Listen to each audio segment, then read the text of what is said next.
que por mandato le dio algo que hacer. Por mandato le dio algo que usted tiene que estar haciendo para que la obra de Dios se desarrolle. Entonces comenzamos pensando en toda la gente de Dios que está desobedeciendo el mandato. ¿Cuál es? Y tal vez, hermano, usted, por el contrario, en lugar de sentirse menos, usted se siente más. Entonces el problema es el mismo. Porque usted se siente más y dice, yo haciendo eso, o yo puedo ser maestro, pero quieren que deje 3 semanas para ser maestro. ¿Qué están pensando? O quieren que yo tenga que llegar puntual, y de pronto como que nos exaltamos demasiado. Y tenemos que volver a recordar, hermanos, que la elección Dios la hizo por gracia.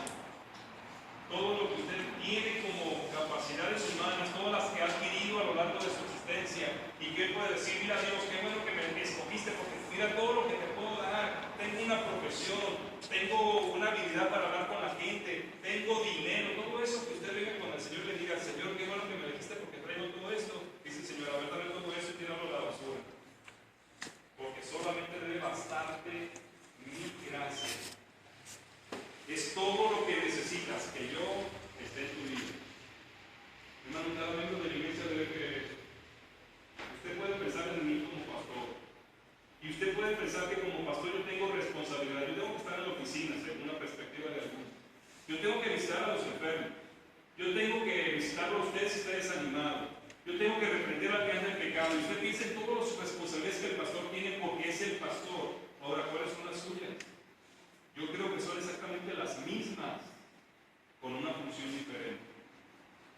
Y no para que yo no haga nada, porque entonces a mí es lo que Dios me va a decir, pero la responsabilidad que Dios le manifiesta al mundo o a su pueblo a través de lo que le dice a Timoteo es para cada creyente que él eligió, a pesar de quién era, de que era una persona muy importante como Pablo, o que era una persona de lo peor, como cualquiera de los que hemos visto en la historia bíblica.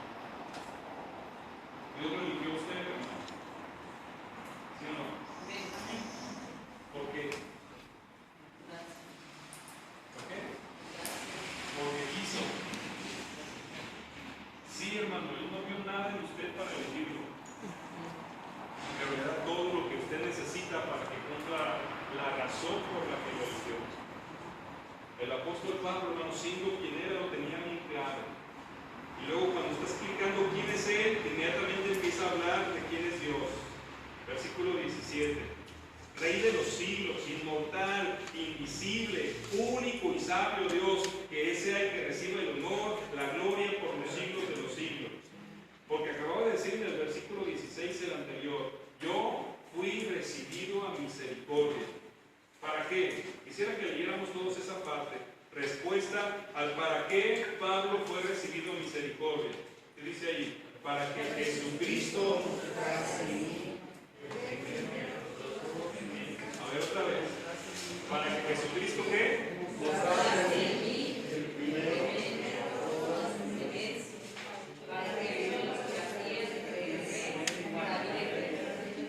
Fíjese, hermano. Aquí hay un para qué fuimos elegidos.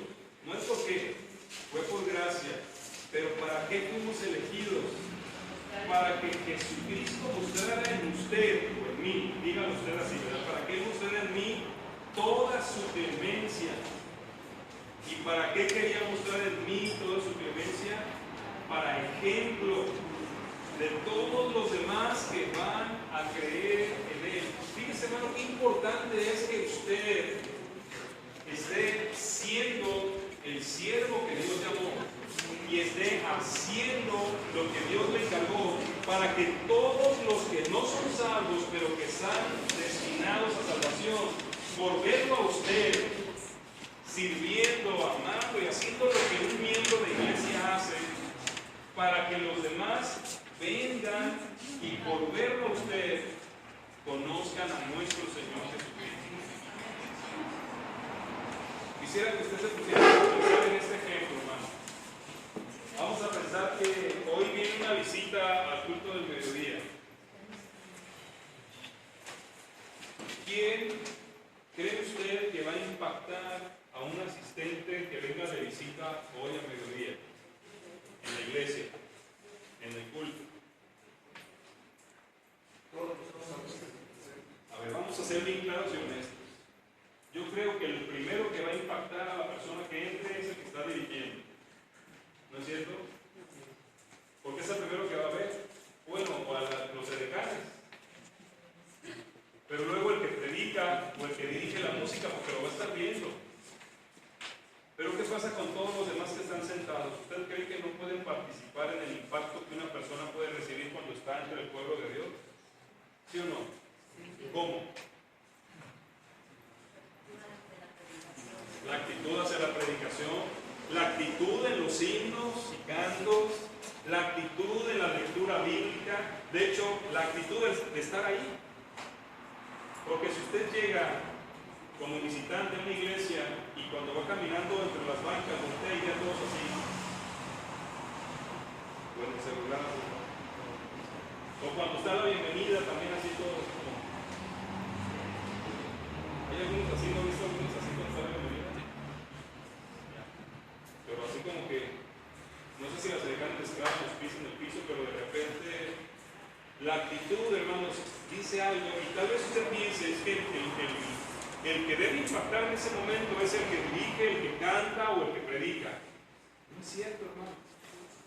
Porque puede ser un director bien afable, puede ser un predicador bien elocuente, puede ser un cantante con una voz bien hermosa, pero si la congregación, los que estamos ahí, tenemos una actitud que no está reflejando: yo fui elegido por la misericordia de Dios para reflejar a los que han de creer lo que Él hizo en mi vida. Si no tengo esa conciencia, entonces la persona puede decir: pues sí me gustó lo que estaba ahí, pero el ambiente, me voy a otra iglesia.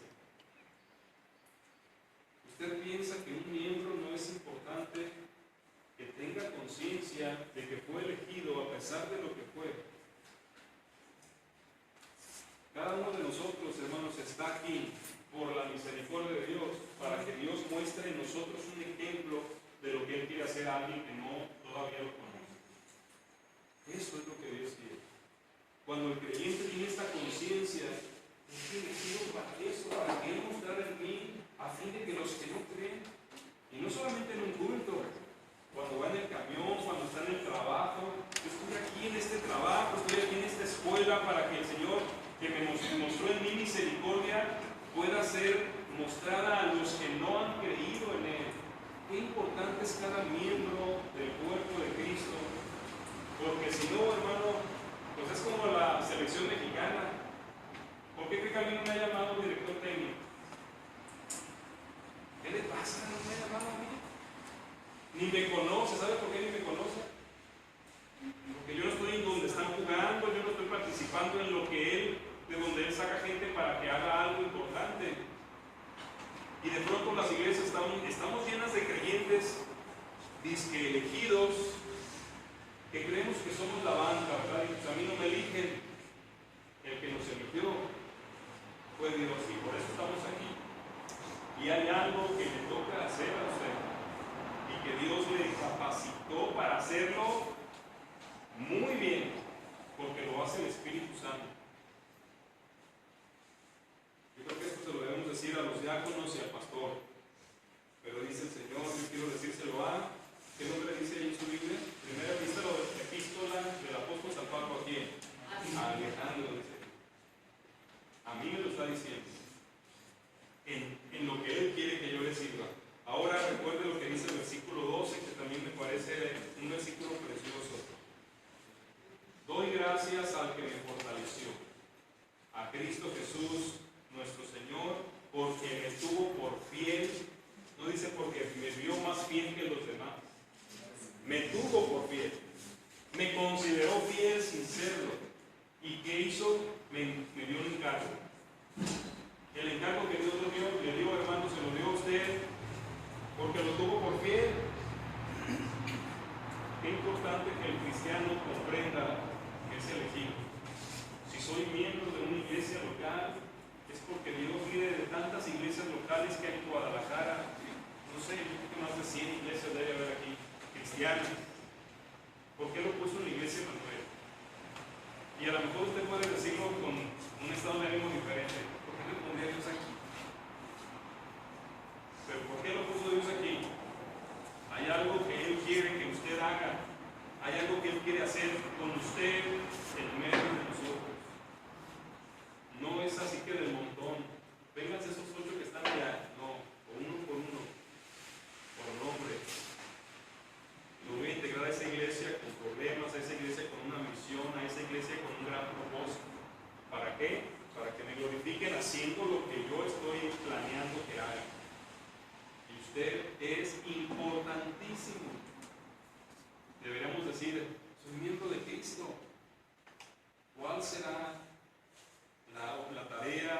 misión, la labor que me toca, en lugar de esperar que aparezcamos por ahí en la lista de nombramiento. Porque esa no es la elección. Dios nos eligió para hacer algo desde el principio. Mire, vamos al capítulo 2. Hay algo que creo que todo miembro de la Iglesia de Cristo debe saber. Vamos a leer ahí versículos del 1 al 5, por favor, capítulo 2. Dice: exhorto ante todo a que se hagan rogativas, oraciones, peticiones y acciones de gracias por todos los hombres, por los reyes y por todos los que están en eminencia, para que vivamos quieta y reposadamente en toda piedad y honestidad, porque esto es bueno y agradable delante de Dios nuestro Salvador, el cual quiere que todos los hombres sean salvos y vengan al conocimiento de la verdad, porque hay un solo Dios y un solo mediador entre Dios y los hombres, Jesucristo hombre. ¿Qué es lo que Dios quiere? ¿Qué es lo que Dios más desea? ¿Cuál es su anhelo más grande? Que todos los hombres sean salvos. Bueno, no van a ser todos salvos, pero luego lo dice ahí mismo. Por lo menos que vengan al conocimiento de la verdad, que la sepan. Ese es el más grande anhelo de Dios. Y como iglesia, como creyente y miembro de la Iglesia de Cristo en el mundo, estamos aquí para cumplir el anhelo más grande de Dios. ¿Qué es lo que Dios quiere que nosotros estemos haciendo, que usted esté haciendo para cumplir su anhelo más grande? Aquí hay dos cosas que nos está diciendo que hagamos. ¿Las identificó? ¿Cuál es la primera? Versículo 1. Quiero que estén orando por todos los hombres. Versículo 8 del mismo capítulo 2. Quiero pues que los hombres oren en todo lugar, levantando manos santas, sin ira ni contienda. Eso es lo que Dios quiere. Que usted, en todo lugar donde esté, usted sea una persona de intercesión, de oración por el mundo perdido. Y obviamente que Él quiere que usted le diga a los demás lo que Él quiere que sepan. Dice en el versículo 7, nuevamente lo que Pablo explica: para esto yo fui constituido predicador y apóstol y maestro. ¿Para qué? Para que todos sepan, conozcan, o por lo menos crean, sepan la verdad y crean en Cristo. Para eso yo fui constituido pastor. Para eso usted fue constituido un diácono. Para eso usted fue constituido un servidor o un maestro. Para lo que Dios, en base a lo que Dios le llamó para que usted haga, tenemos que estar haciendo esto. Tenemos que estar orando por el mundo y tenemos que estar proclamando la verdad para que el mundo la conozca y para que todos puedan creer en Él. Ese es el anhelo más grande de Dios. Como miembro de la iglesia, usted lo está haciendo. Está orando por todos los hombres. Está orando en todo lugar. Está predicando el evangelio a toda criatura, a toda persona. Porque de eso se trata ser un miembro. Porque también estoy entendiendo que para eso me llamó. Para eso me integró a su cuerpo. Tal vez pudiéramos pensar en aquellos hermanos en Cristo a los que el Señor salvó y cuando los salvó se murieron, como el ladrón en la cruz, por ejemplo, o como algunos tal vez familiares y conocidos nuestros que hasta el último momento antes de morir abrieron su corazón a Cristo. Y tal vez usted puede envidiarnos y decir: ¿cómo no me pasó a mí? Así me hubiera evitado esto de estar predicando el evangelio, esto de estar aguantando al pastor y esto de aguantar a los hermanos. Pero ¿sabe por qué no se lo llevó usted? Porque usted es uno de los elegidos para cumplir su anhelo. Nosotros, gloria a Dios, porque a ellos se los llevó inmediatamente, hermanos, es Dios, Él puede hacer lo que quiera. Pero si a usted no se lo ha llevado y usted ya creyó, es porque Él quiere que usted participe en lo que Él más desea. Mire, hermano, no es cierto que Dios le da vida para que usted llegue a casarse y tener hijitos bonitos. ni para terminar una carrera. Qué bueno que eso nos lo va a conceder como un añadido, pero no es la razón por la que usted está aquí. Si usted fuera bien honesto, hermano, le gustaría morirse en este momento, irse al cielo, ser recibido por Cristo y vivir ya gozoso por toda la eternidad. Y mire, aunque se oye bien bonita la pregunta, yo creo que la mayoría dice, yo todavía quisiera ver algunas cosas aquí. Yo todavía quiero ver el episodio de la Guerra de las Galaxias que vienen diciendo. Pero eso significaría que nuestro corazón no está donde Dios quiere que esté. Porque cuando entendemos el para qué nos eligió, hermanos, esa es nuestra misión. Y mire qué bonito que mientras yo estoy ocupado haciendo que la gente lo sepa, me deja ver el episodio 8 de la Guerra de las Galaxias. Que mientras usted está ocupado en la misión, se enamora de una hermosa chica y se puede casar con ella. Que mientras usted está cumpliendo el anhelo de Dios, Él le regala hijitos o le regala nietos o le regala una profesión. Pero es que se nos olvida que estamos aquí para cumplir el anhelo más grande de Dios. Y un miembro de la iglesia debería saber. ¿Sabe por qué un miembro de la iglesia de Cristo diezma con placer y gozo? Porque sabe que lo que está entregando es de Dios y va a servir para cumplir su anhelo más grande. Y no le importa si los administradores lo gastan mal. ¿Sabe por qué? Porque esto es de Dios y Dios lo usará de una u otra forma para cumplir su anhelo más grande. ¿Y sabe por qué un cristiano que verdaderamente comprende que es miembro de la iglesia anhela el momento de orar con su iglesia y estudiar con su iglesia? Porque lo estamos haciendo solo para cumplir el anhelo más grande de Dios. Porque entre más estudiamos la Biblia juntos, más somos transformados a la imagen de Jesús y más el mundo ve lo que Dios hace en mi vida para ser atraído a Él. Entre menos me congrego con mi iglesia, cada vez sigo siendo muy carnal y lo que la gente ve, en lugar de atraerlos a Cristo, los aleja de Él. Y entonces se convierte en una motivación distinta. ¿Por qué quiero estar más tiempo estudiando con mi iglesia, orando con mi iglesia, sirviendo con mi iglesia? Porque lo que Él hace mientras estamos haciendo eso, nos va a ayudar a lograr su anhelo más grande. Porque la verdad, hermanos, la infidelidad y el pecado en los cristianos es consecuencia de los miembros que no están viviendo la vida de iglesia. Los cristianos que están viviendo la vida de iglesia pecan menos o son menos propensos a caer en una tentación, en un engaño del diablo. Pero los que están distanciados de la comunión son pan comido para Satanás. Caen muy fácilmente y dañan el testimonio del Señor.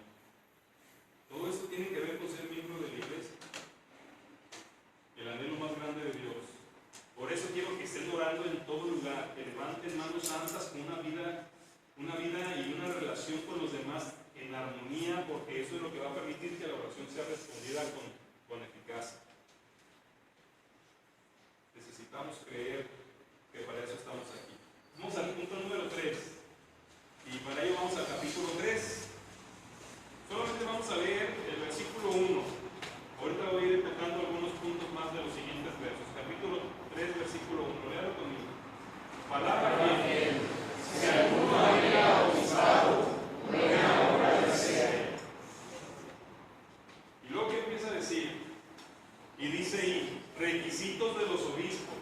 Dice ahí esto también su Biblia, pero eso no dice la palabra de Dios. Eso está escrito para que usted sepa de qué va a hablar ahí. Pero está hablando ahí de los requisitos de los obispos, o no pareciera los requisitos de un cristiano. Déjenme se lo leo, escuchen. Es necesario que sea irreprensible, que esté casado con una sola mujer, que sea sobrio, que sea prudente, que sea decoroso, que sea hospedador, que sea apto para enseñar, que no sea dado al vino, que no sea peleonero, que no sea codicioso de cosas, de ganancias malas, que sea al contrario, sea amable, apacible, que no sea avaro, que pueda tener buen control de su familia en educación y en sujeción con honestidad. No una persona que no conoce para que no se envanezca y caiga en la condenación. También es necesario que tenga buen testimonio de los de afuera. Esto es solamente para los pastores, hermanos. Luego sigue diciendo, los diáconos a sí mismos, y luego viene otra lista, y esto es solo para los diáconos. ¿Usted qué piensa?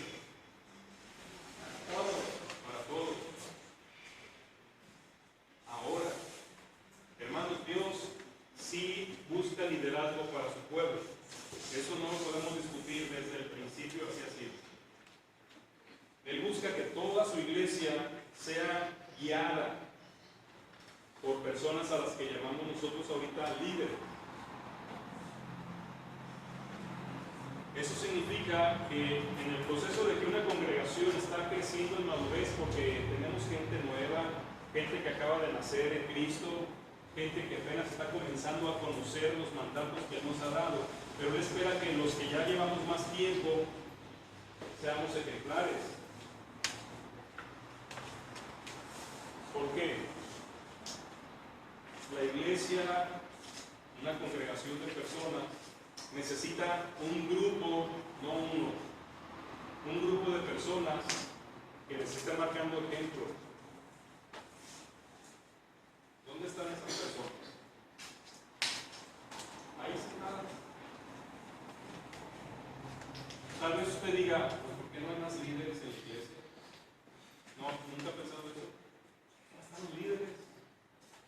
Y casi se oía la voz del Espíritu Santo que decía, ve al espejo y ahí está uno. ¿Cómo sabe que usted no es alguien a que Dios quiere usar para influir en los demás? Usted puede leer esto, hermanos, y por eso de pronto los títulos no me gustan mucho, pero esto es para los obispos. Pero ¿cómo comienza diciendo? Si alguno anhela, y déjeme usar esta palabra, si alguno anhela ser un influenciador sobre el pueblo de Dios, soy un poquito más entendible. No si alguno quiere ser líder, porque a lo mejor también usted dice, yo no quiero ser líder, yo prefiero acá abajo. No, un influenciador. Si alguno quiere influenciar a los demás, ser de influencia fuerte y positiva en los demás, debe tener este estilo de vida. Y de pronto nos damos cuenta y decimos, pero es que así deberíamos ser todos. Entonces, para que todos seamos así, necesitamos primero gente que ya es así y que nos influencie a nosotros.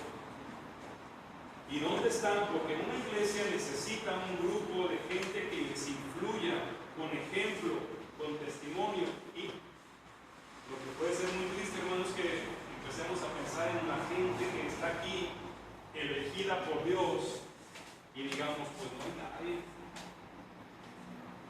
¿Qué significa que no haya un grupo en una congregación con ejemplo digno de seguir?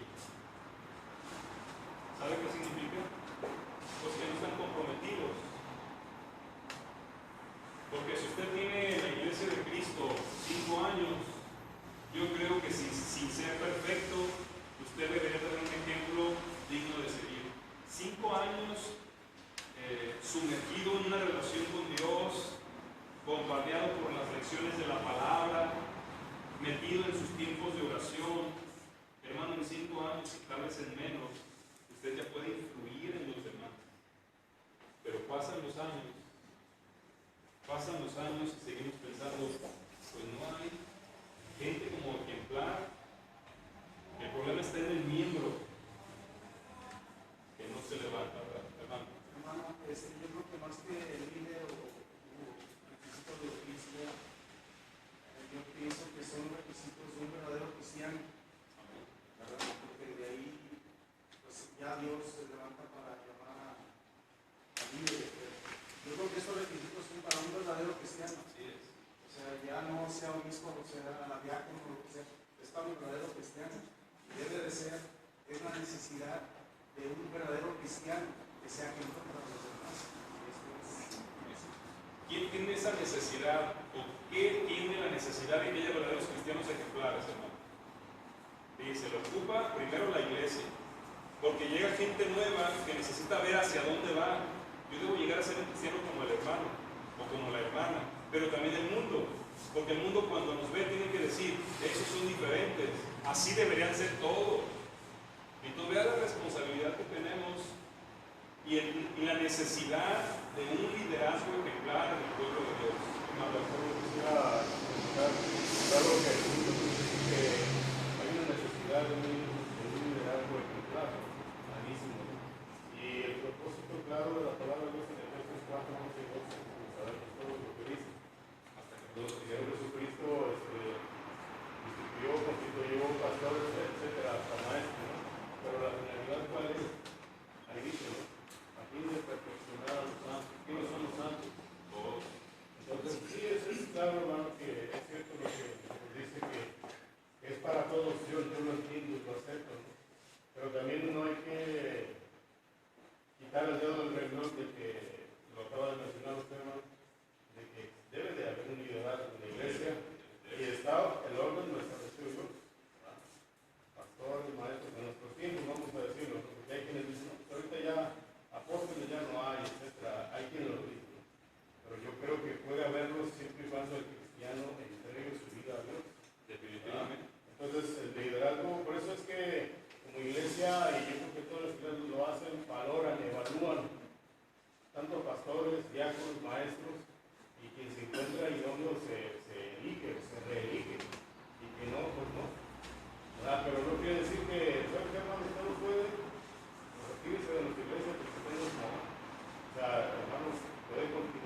Señor espera es que identifiquemos quiénes son de buena influencia para que les demos la posición de liderazgo.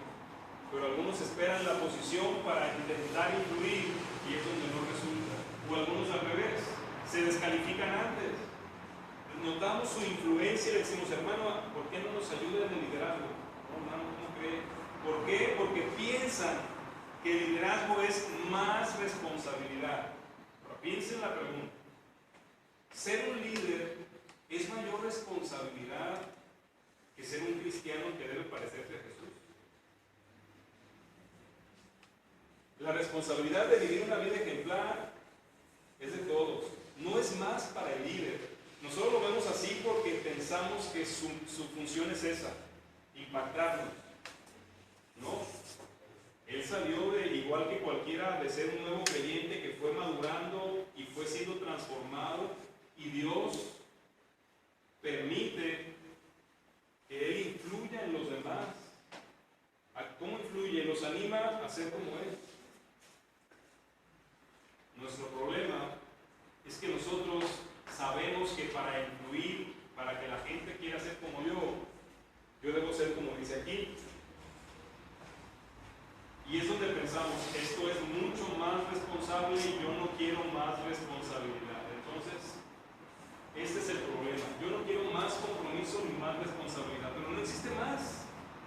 Todos estamos comprometidos y todos somos responsables. Y el que cree que no, es un asunto de su propia mente. Porque que usted esté así a la sombra, sentadito y que no haga nada malo, pero tampoco haga nada bueno, no crea que eso le va a evitar que cuando llegue a la presencia de Dios, Dios le diga, pues bueno, por lo menos no eches a perder la obra, entra en el gozo de tu Señor. No. Él quiere llamarnos buenos siervos, porque hicimos no lo que debíamos haber hecho, porque eso nos hace, según el mismo Señor, siervos inútiles, sino hacer todo lo que glorificara o agradara a nuestro Dios. Pero todos nosotros, definitivamente, hermanos, todos debemos ir caminando a una influencia ejemplar. Los que lo van logrando necesitan ser identificados por la iglesia, porque necesitamos más ejemplos. Si hay una iglesia, hermanos, si tenemos una iglesia de 100 personas, y solo hay 2 personas ejemplares, la gente que venga no se va a quedar por 2 personas ejemplares. Pero si la gente viene a una iglesia de 100 y hay 60 personas ejemplares, yo me quedo. Y va a conocer a los que no son tan ejemplares, pero luego va a ver cómo pueden cambiar, cómo pueden ser. Ahorita son criticables, pero luego veo que hay gente que ya no es criticable. Hay un proceso, yo quiero ese proceso. Pero qué triste que incluso nosotros vemos a nuestra iglesia y decimos, no, está llena de irresponsables, o está llena de hipócrita, o está llena, ¿qué significa eso? Que a pesar de los años que llevamos juntos, no estamos convirtiéndonos en personas ejemplares. Usted, después de 6 meses, debería ser más ejemplar que en diciembre, porque lo que la Biblia está haciendo es querer transformarla, mejorarlo. Entonces en 6 meses no le parece suficiente para que usted ya se vea un poquito distinto.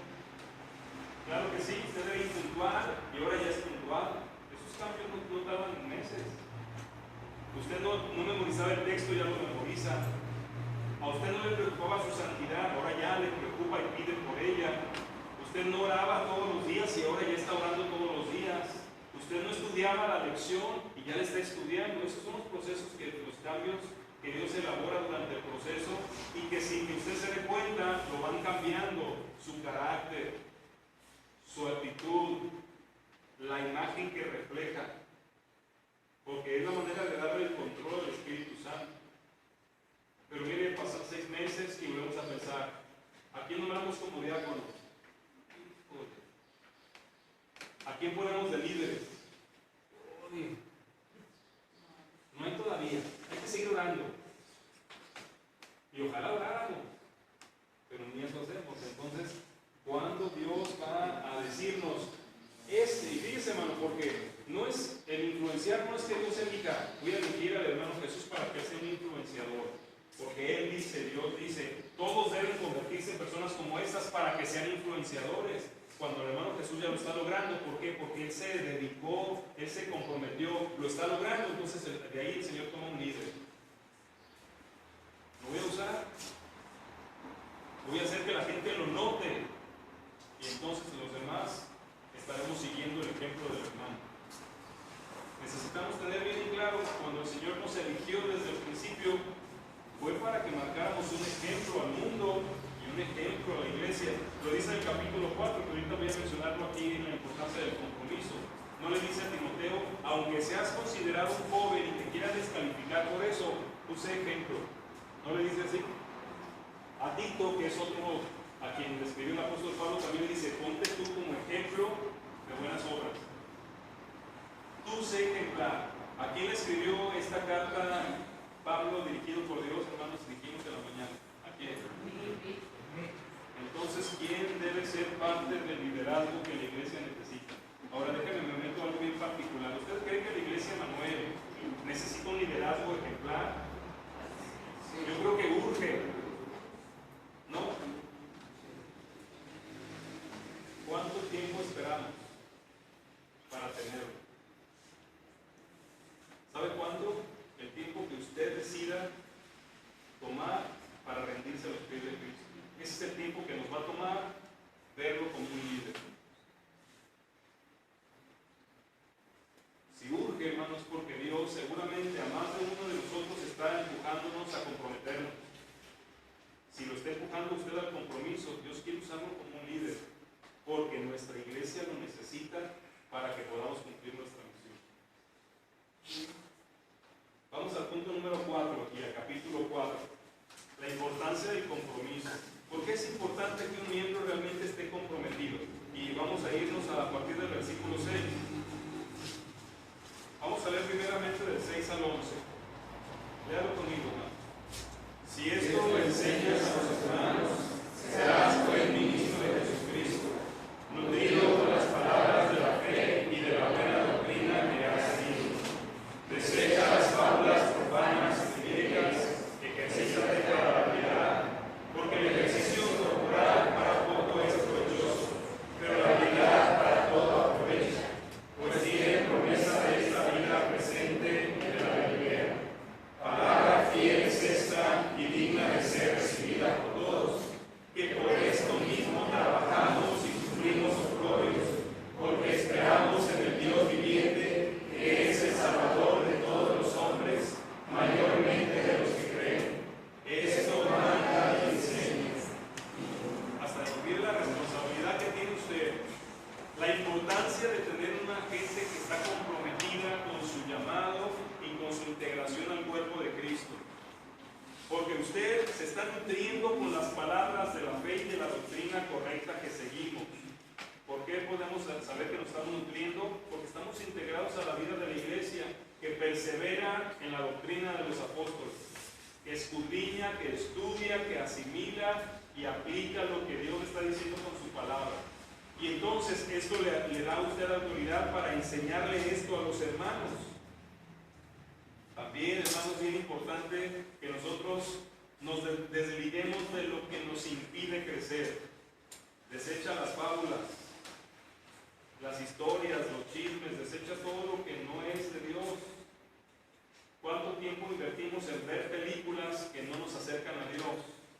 ¿Cuánto tiempo invertimos en leer cosas que no nos acercan a Dios? ¿Cuánto tiempo invertimos en el ejercicio físico que no nos acerca a Dios? No está mal.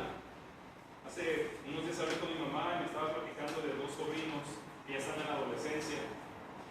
Me dice, ahorita ya se fueron al gimnasio, todos los días van 1 hora al gimnasio y regresan, y yo les digo, si eso lo invirtieran en estudiar la Biblia, serían otro tipo de cristianos. Y yo digo lo mismo.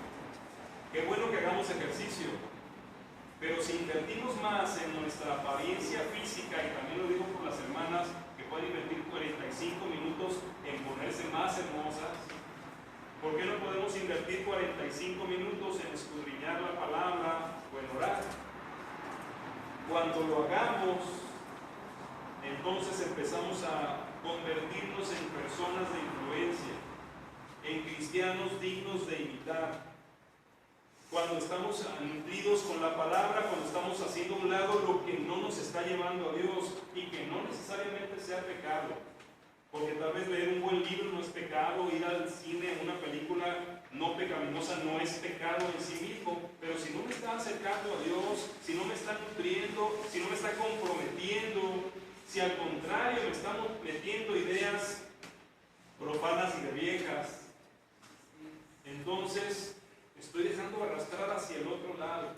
Y dice el Señor aquí en el versículo 9, palabra fiel es esta y digna de que todos la escuchen, que por esto mismo trabajamos y sufrimos, porque esperamos en el Dios viviente. Todos trabajamos. Y dice, esto es digno de que todos lo escuchen. ¿O esto nomás es para los líderes?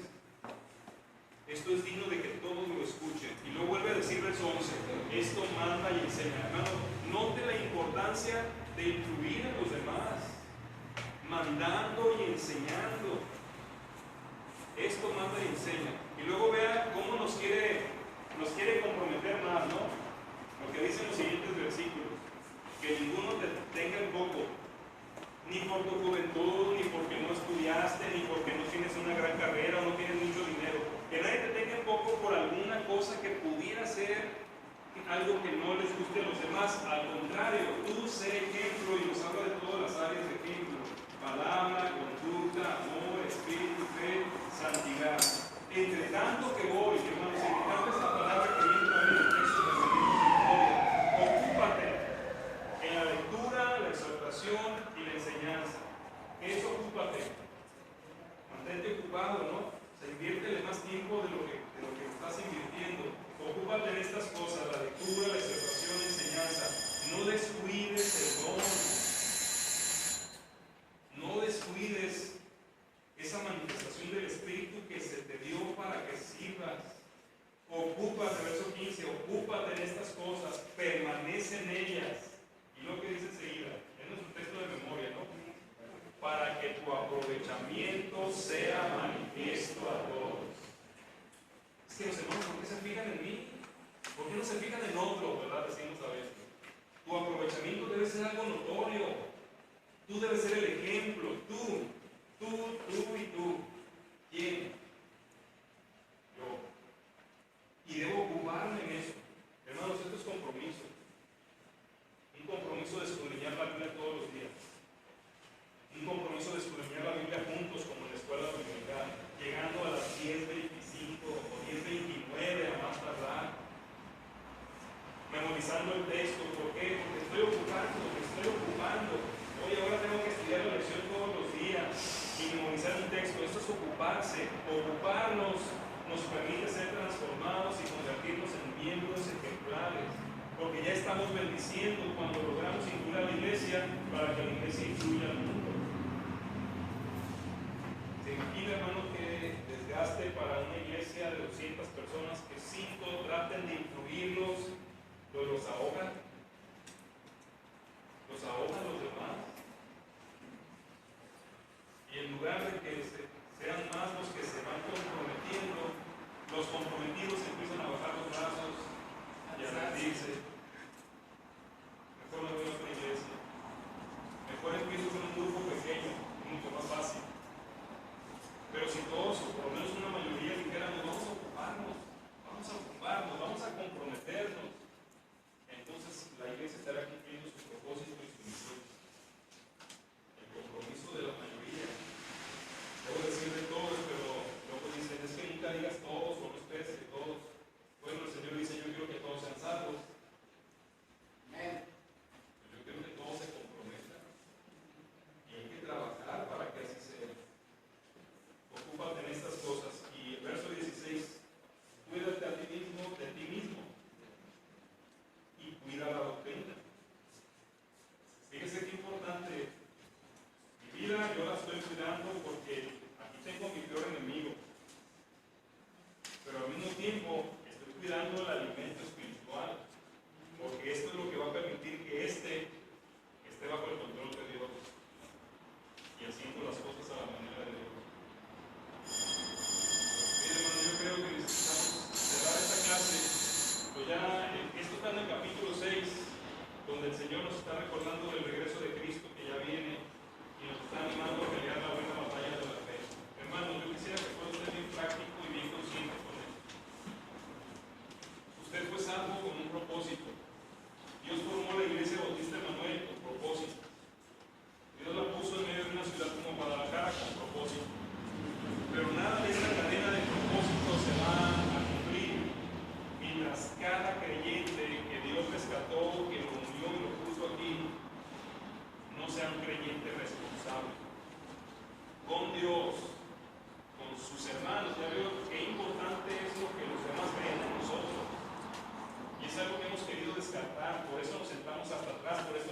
tarde, nos vamos antes, así. No tengo que estar conviviendo, hermanos. Necesita la iglesia que usted esté aquí y nos deje ser influenciados, que nos deje conocerlo, incluso sus errores, sus cosas feas. ¿Sabe por qué? Porque nos va a permitir ver cómo Dios las va cambiando y cómo nos va a impactar.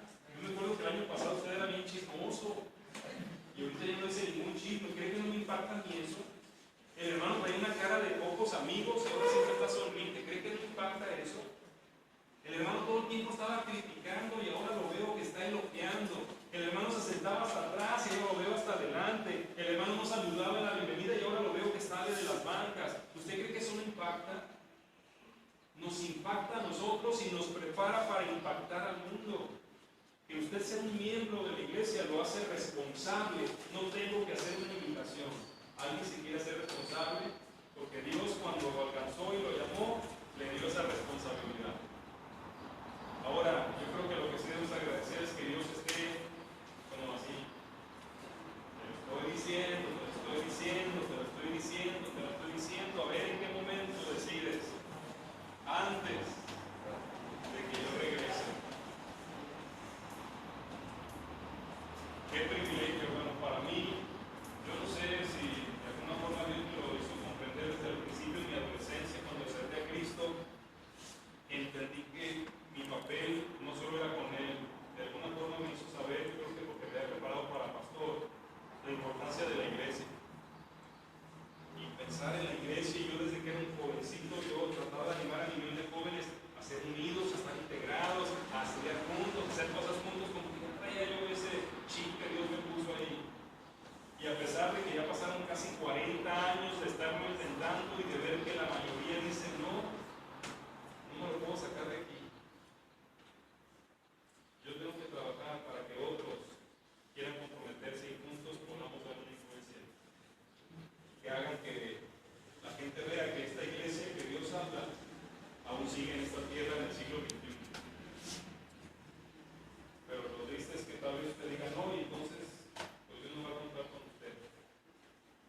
Por eso digo, es un privilegio que usted diga, que usted sea llamado y que usted diga, cuentas conmigo, Señor. Yo me comprometo, me hago responsable. Hermano. Dice el Señor Jesucristo en Apocalipsis: he aquí yo estoy a la puerta y llamo.